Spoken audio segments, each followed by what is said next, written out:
dear friends, were old days better?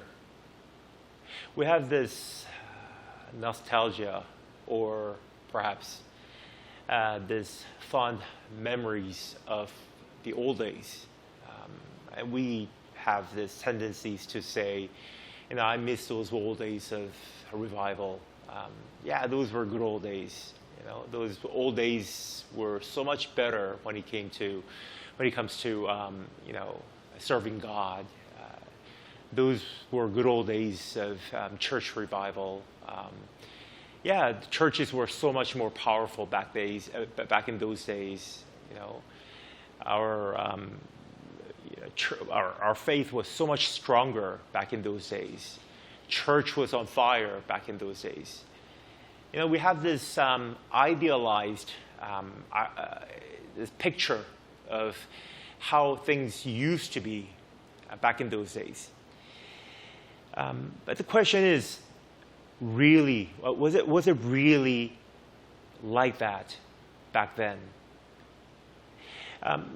If you look at Ecclesiastes chapter 7, verse 10, Solomon actually warns us about this.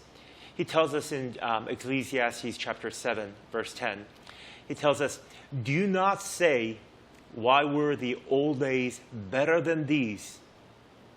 Comparing things to today, comparing things to now. He says, For it is not wise to ask such questions. He's not necessarily saying, old days were better. He's not saying today's better, or he's not saying old days were better or worse. He's saying, don't ask.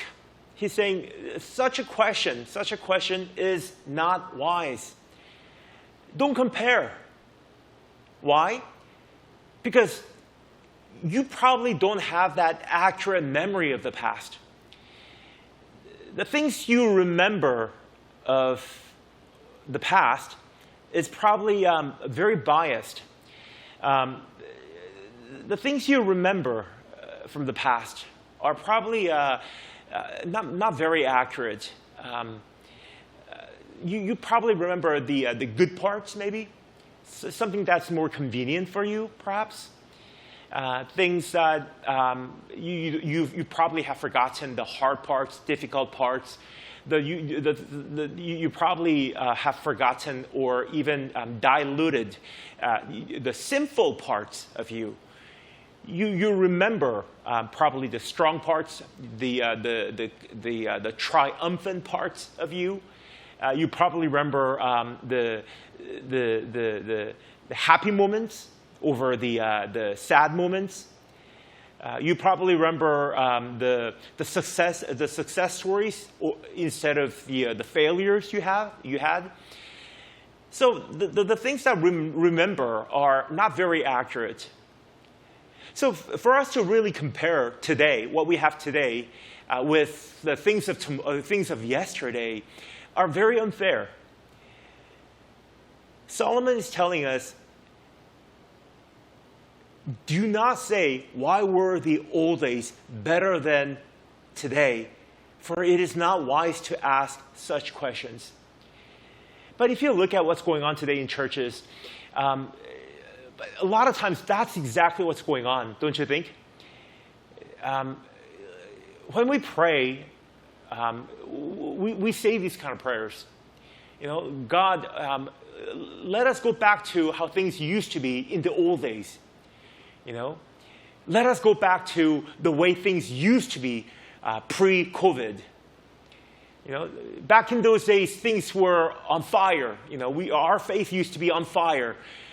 There were a lot more people coming together in worship. People were more zealous when we came to worship together. When we were trying to get things done, people were on fire for you. You see? There were a lot more young people getting together. People were actually going out to the mission field back then. Now we have this idea, that we have idealized the old days. But Solomon is telling us, what? That's not really accurate. That it's not wise to ask these questions, because you have this wrong notion of the past. But not only so, but if you look at the 3rd chapter of Ecclesiastes, this is actually the very background, the premise of book of Ecclesiastes. In chapter 3 of Ecclesiastes, Solomon talks about there's a season for everything. There's a season to mourn, there's a season to be happy, there's a season to be born, there's a season to die. There's a season for everything, right? So there are times for revival, but there are seasons for just dryness, you see. There's season for everything. So in God's time, in God's season, there's season to scatter seeds, but there's times to grow seeds. So no matter how hard you try, there are times in your life that you don't see any fruits, right? So to compare one season to another, it's very unfair. Solomon is telling us, don't compare today with yesterday. Don't compare today or tomorrow. That's unwise. To ask such question is not a wise thing. But that's exactly what the churches are doing. That's exactly what a lot of us are doing today, isn't it? Instead of seeking for what God is doing right now, instead of understanding what I can do for God today, instead of really, really understanding what God is doing right now and trying to be faithful in what God has for me today, what can I do for you today, God? How can I faithfully serve you today? Instead of really, really doing so, we look back. We have this tendency to constantly look back.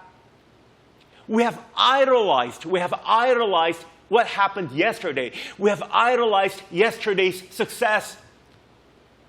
We have standardized yesterday's success as almost like this is the way to go. This is the frame that we live in, right? And we carry that onto tomorrow. And we say, you know what? This is the way it has to be. And this is almost like a textbook for us for tomorrow. And we said, you know what? God, make this happen again tomorrow. May that revival happen tomorrow again. Make the same thing happen again tomorrow. Make that revival happen 100 years ago. Make that happen again tomorrow. That's exactly what's going on in so many different churches, so many different times in our church, in different time period. But Jesus tells us, unless you put that new wine in the new wineskin, it bursts. If you really want to handle this new generation, we're going to come up with this new plan. You got to break out of your you got to break out of your old frame, this framework. Expect God to do new things. Do not idolize. Yeah, there's over and over the Bible tells us, look back, be thankful for what God has done in the past. Remember the past so that you can worship God. Remember God. To have faith in God. Remember God. How gracious God was. Remember God for His gracious, mighty works. But do not idolize God. Do not idolize the past and place God into this small framework of what He has done in the past and expect God to do exactly the same thing and replicate, the exactly same thing to happen tomorrow. We don't idolize things. We don't idolize things, God. We don't idolize things. God can do mighty things, the things that we've never seen before. That's why book of Isaiah 43, Isaiah tells us, you know what? Forget about tomorrow. Forget about yesterday.